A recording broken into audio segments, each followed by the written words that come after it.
आज पटना में कांग्रेस कार्यकर्ताओं के ऊपर लाठियां चल रही थी और उधर मुकेश सहनी गुस्से से तमतमाए हुए थे। कह रहे थे कि भाई साहब, ये सरकार जो है वो लाठी सरकार हो गई है। नौकरी मांगने जाइए तो लाठी गिरेगा, शांतिपूर्वक प्रदर्शन कीजिए तो लाठी गिरेगा।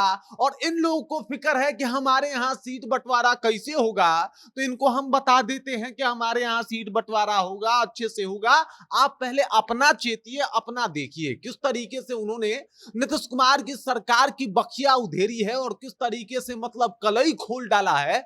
सब कुछ आपको विस्तार पूर्वक बताएंगे और किस तरीके से एक बार फिर से मुकेश सहनी एकदम से फॉर्म में आ गए हैं, इसके बारे में भी चर्चा करेंगे। लेकिन उससे पहले मेरा परिचय जान लीजिए। मेरा नाम है रजत और आप जनता जंक्शन देख रहे हैं। मुकेश सहनी जो है वो ऑन फॉर्म है। आज उन्होंने कांग्रेस कार्यकर्ताओं के साथ जिस तरीके से बदसलूकी हुई, मारपीट हुआ पुलिस के द्वारा, उसका भी उन्होंने घोर निंदा किया और कहा कि भाई ये लठबाज वाला सरकार जो है वो शुरू हो गया है, सिस्टम शुरू हो गया है।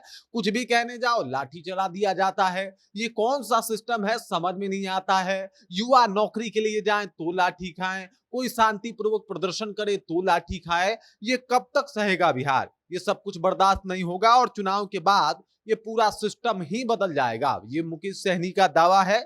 इसके अलावा उन्होंने कहा कि भाई सीटों को लेकर महागठबंधन में कोई तकरार, कोई मतभेद नहीं है, बल्कि सब लोग कंफर्म्ड है कि किसको कितनी सीट चाहिए और जल्द ही क्लियर हो जाएगा कि कितने सीटों पे हम लोग जो है वो चुनाव लड़ने वाले हैं। मतलब महागठबंधन में एक तरफ जहां पे ये खबर आ रही थी कि खींचातानी चल रही है, उस बात को निराधार बताया है मुकेश सहनी ने और कहा है कि भाई साहब कोई खींचातानी नहीं चल रहा, कोई सीटों को लेकर मतभेद नहीं है। तो ये जो लोग भी बातचीत कर रहे हैं इसमें जरा भी सच्चाई नहीं है, बल्कि जल्दी ही हम लोग तो जो है वो सीट बंटवारा किस तरीके से, कहाँ कितने लोग को मिल रहा है, ये सब कुछ अनाउंस करने वाले हैं, इसकी घोषणा करने वाले हैं। तो बस आप लोग टेंशन ही ना लें, ये सब कुछ जो है वो होने वाला है। मतलब 23 सितंबर को पटना में ये सब कुछ आके बता रहे थे और साथ ही साथ दूसरी तरफ उनका इशारा सरकार की तरफ भी था कि सरकार की नीतियां किस तरीके से निरंकुश हो गई है और नीतीश कुमार अब सब कुछ नहीं संभाल पा रहे हैं, बल्कि अब बिहार तो परिवर्तन मांग रहा है। इस तरीके की अपील जो है वो कहीं ना कहीं किया जा रहा है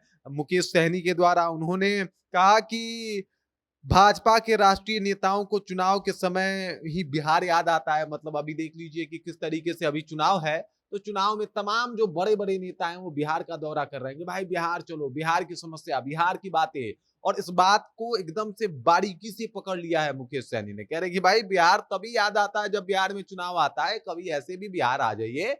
बिहार में बहुत चीज ऐसे भी घूमने और बात करने वाला, चर्चा करने वाला विषय है, ऐसे भी आके कर सकते थे, लेकिन नहीं, ये लोग तभी आ रहे हैं जब चुनाव हो रहा है और ये बात जनता समझ रही है। मतलब मुकेश सहनी ऑन फायर थे। एक तरफ एक हाथ से वो जहां महागठबंधन को बचा रहे थे, वहीं दूसरे हाथ से लगे हाथ उन्होंने भाजपा और सरकार को एकदम से आड़े हाथ लिया और इनकी बखिया उधेर दी।